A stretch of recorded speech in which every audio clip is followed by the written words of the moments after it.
When Barron Trump is bullied at school, no one could predict how he'd stand up for himself.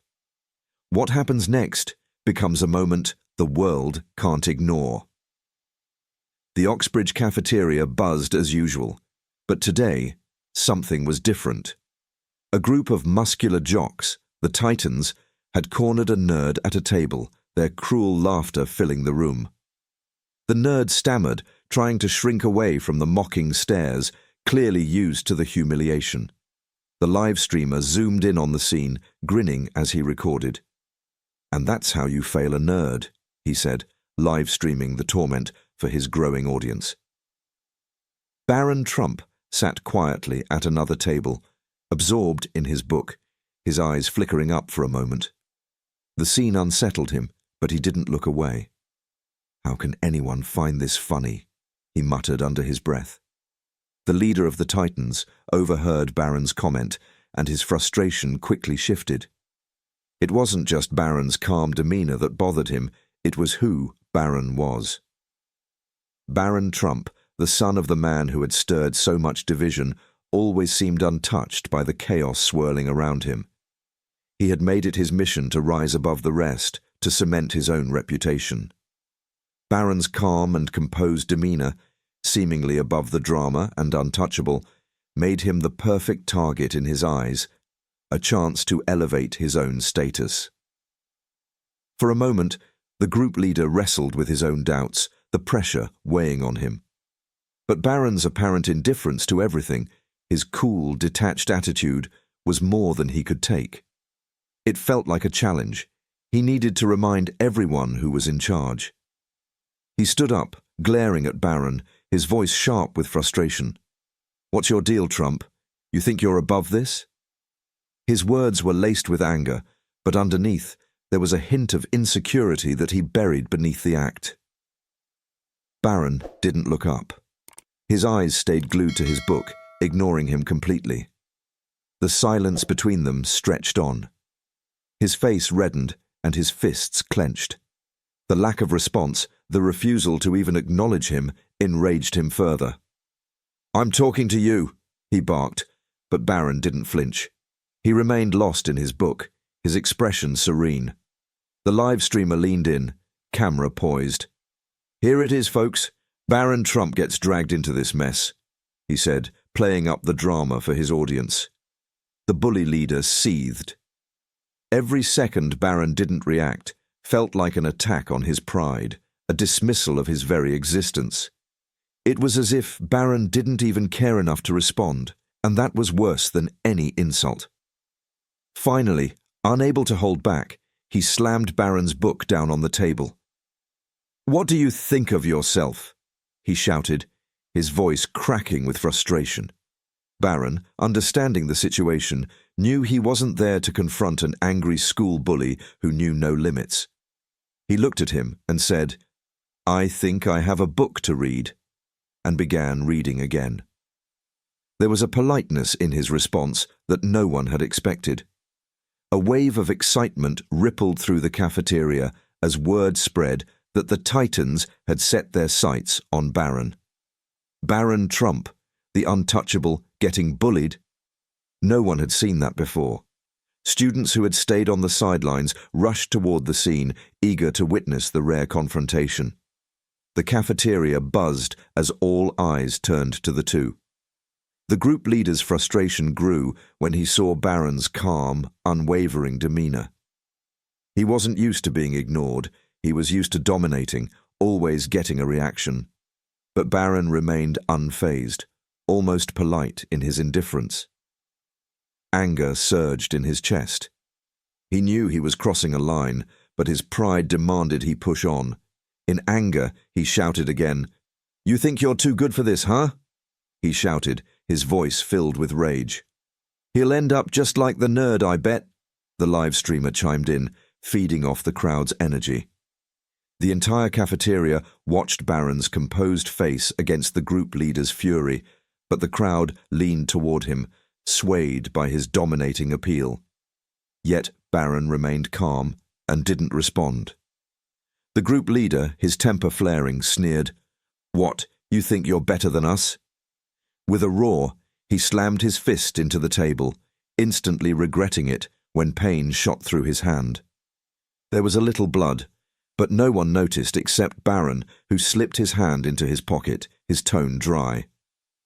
"What, you're going to call your dad? Is that your big move?" Instead of responding with anger, Barron pulled a tissue from his pocket, extending it toward him.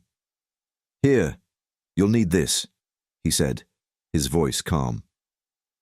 The Titans quickly moved in, standing by their leader's side, their presence a wall of support. They exchanged glances, silently backing their friend in the face of Barron's calm but nonchalant offer. The scene continued with the group leader now unsure of what to do. He threw the tissue aside and shoved Barron's hand away. "Keep your sympathy to yourself. You Trumps have no heart." This hit Barron harder than he expected. He was angry at the bully for tarnishing his family's name without knowing the full truth. But as he decided to act, his father's advice echoed in his mind. True strength is in staying calm. Don't let anger dictate your response. Let your actions speak for you. He took a breath, calming himself, and stood tall, his composure saying more than any words could. He met the bully's hostility with steady eyes, not raising his voice. Without a hint of anger, he said, "Judging others without understanding them. That's not strength, it's weakness." Barron's quiet restraint, his refusal to retaliate, spoke louder than anything else. The cafeteria reacted in divided waves. Some mocked, dismissing his words with laughter, while others grew still, the truth behind his message settling in. A few exchanged thoughtful glances, the impact of his composed strength slowly making its mark. The group leader, not fully understanding what Barron said, pushed him harder this time. "If that's not the case, then why do you seem afraid?" Barron stepped back and replied, "I have more to do for this nation than get involved in this high school argument." Barron paused, his gaze unwavering as he stood there, allowing the weight of the moment to sink in. He didn't look at him with anger, but with quiet disappointment, as though he saw potential in him that could still be changed. Barron took a breath, his posture relaxed yet firm, making it clear that real strength wasn't in physical dominance, but in making a positive impact. The crowd fell into a sudden hush as Barron's words cut through the tension like a blade. Some students blinked, processing the unexpected shift in the conversation. A few exchanged confused glances, unsure how to react to his calm, almost authoritative tone. The Titans, who had been fueling the drama, exchanged uncertain looks, but didn't speak up. Frustrated, he lunged at Barron, his fist swinging through the air. But Barron stood his ground, his gaze unshaken. "You really want to do this?" Barron asked, his voice calm, almost indifferent. He froze mid-lunge, the weight of Barron's steady state making him hesitate. The crowd erupted in excitement, cheering for the confrontation they thought was about to unfold. But he felt a shift. Something wasn't right. His anger, still raw, clashed with the unexpected calm Barron had shown. He glanced around the room, eyes darting to faces filled with anticipation, but some shot him disapproving looks, sensing that things weren't as simple as they seemed. The cheers started to feel empty. The group leader's frustration mounted as he realized he was standing alone, his usual dominance slipping away. He scanned the cafeteria, searching for someone to back him up, but only found more uncomfortable stares. His hatred for Barron was still there, but now a creeping doubt gnawed at him. He wanted to act, wanted to prove something, but the moment felt too far gone. With a tense breath, he stepped back, his fists clenched at his sides. The anger was still simmering, but he knew, deep down, that he had pushed too far. To maintain his standing as the college hero, he shifted tactics. He raised his voice, aiming to rally the crowd by invoking the MAGA narrative. His words were calculated, a challenge meant to provoke. "You really think this country isn't great?" he asked, searching for a chorus of support from the group. A few students echoed his sentiment, offering support that briefly gave him the upper hand. But Barron, calm as ever, refused to engage. Instead, he turned his attention to the whole cafeteria, his voice steady as he questioned his understanding of what truly mattered. "Do you know how much we spend on wars fighting for others?" Barron asked, his words hanging in the air. A few students smirked, some snickered, but the room began to quiet down. Barron continued, his gaze scanning the crowd as he spoke about using resources for more meaningful causes. "We could use half of that to provide incubators for premature babies in rural hospitals, saving lives." A pause followed his statement. Some students, initially dismissive, now exchanged glances, uncertain how to respond. The atmosphere shifted, but it wasn't a sudden change. The weight of Barron's words lingered as more people began to listen, the noise in the cafeteria slowly fading into a contemplative silence. The group leader searched for a rebuttal, but the shift in the crowd was palpable.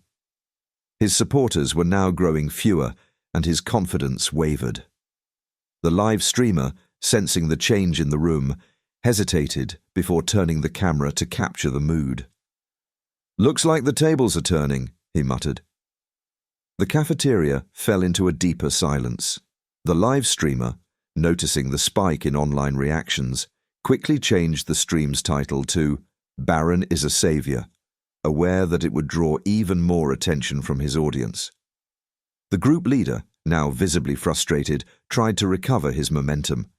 His confidence was starting to crack, and the crowd's sudden shift left him feeling exposed. He was losing control of the narrative, and his frustration fueled his next move. "You really think that makes you some kind of hero, Trump?" he spat, his voice rising again, trying to rally the crowd. "I'm just calling out the truth. This country's greatness isn't about sitting in your ivory tower, doing nothing." He paced around Barron, trying to incite the crowd with more force. His usual confidence was replaced with a more frantic energy, his words now tumbling out in a bid to cover up the cracks in his facade. "What have you actually done, huh? What have you done to make this country better?" "Oh, so that's what's bothering you," Barron said, looking at him. "All we want is transparency. We want everyone, including you, to have what they deserve, legally. Is that too much to ask?" Barron's words struck a chord with the crowd. His message, simple, direct, cut through the noise and tension that had built up. By focusing on transparency and fairness, Barron made it clear that his stance wasn't about exclusion or hatred, but about ensuring everyone, including the group leader, was treated with fairness and given a fair chance. Now, the crowd, still torn, began to reflect more seriously on the situation. Some started to feel sympathy for Barron's calm stance, while others noticed the group leader's increasingly frantic behavior. His attempt to rally the room fell flat, and the realization started to spread. He wasn't the hero of this story anymore. The tide shifted in the room. The group leader, realizing the depths of his ignorance, stammered, "But that's not how they show you in the news." Barron, recognizing that his perspective was shaped more by hearsay than understanding, calmly replied, "Did you ever research our policies, or just what the news tells you?" The group leader hesitated, then muttered, No." Barron's smile remained steady but firm. "You should always research before making accusations." The weight of Barron's words hung in the air, silencing the room. For the first time, the crowd began to see him not as the figure of privilege they'd assumed, but as someone whose presence commanded a different kind of respect. Whispers spread through the cafeteria, soft at first, but quickly gaining momentum as more students began to rethink their assumptions. The group leader's bravado began to crumble. His body language shifted, and he took an involuntary step back, his confidence faltering as the scrutiny of the room intensified. His voice, once full of anger, wavered. "I didn't know, man. I only hated you because of what I've heard on the news." The crowd's reaction was swift and unforgiving. Some students booed him, shaking their heads in disbelief, while others pointed fingers in disapproval. He, now feeling the sting of their judgment, shifted uncomfortably, isolated and vulnerable. Seeing this, Barron stood up, raising his hand to silence the crowd. "Don't let this cycle of hate continue," he urged. "It's easy to judge when you don't know the full story. Take a moment to understand." The crowd, which had started to boo the group leader moments earlier, fell quiet again, only for the tension to build once more as they began to boo him again. The mood in the cafeteria began to shift as some students realized how quickly they had judged Barron without understanding the full story. The group leader stood there, momentarily frozen, the weight of Barron's support hitting him. He had expected to be further condemned, yet Barron's calm presence made him reconsider everything. The reality of his actions, his childish need to belittle, suddenly felt wrong. He looked around at the crowd, the shame sinking in, and for the first time regretted what he had done. Sensing the change in the room, Barron rose from his seat, gathering his books slowly. His movements were deliberate, unhurried. The tension in the room lingered, but Barron's presence somehow softened it. He didn't need to say more. His actions spoke louder than any words could. As Barron turned to leave, his eyes briefly met the group leaders. No anger, no resentment. Just a quiet understanding, as if Barron knew that true change couldn't be forced. It had to be absorbed. The cafeteria remained hushed. The weight of the moment was heavy, but no one spoke. Barron's departure was understated, yet it left an imprint on the room. He didn't need to say anything else. The students were left to reflect on what had just happened, the lessons they had learned, and what it meant to be truly strong. As the door clicked shut behind him, a subtle shift swept through the room. The buzzing of conversation started up again, but it was quieter, softer, less certain. The usual cliques that once filled the air with loud jokes and banter now spoke in hushed tones. Even the live streamer, still streaming the scene, hesitated, unsure of how to continue. The weight of the moment lingered in the air, rippling far beyond the cafeteria walls. On the live stream, comments began to flood in, each one echoing the unexpected impact of Barron's presence. "This kid gets it. We need more of this energy. Long way to go, Barron, but respect." Barron's message had been simple. Strength wasn't in confrontation, but in the quiet conviction to stand firm and stay true to one's beliefs. If this story inspired you, don't forget to check out our other videos for more uplifting moments.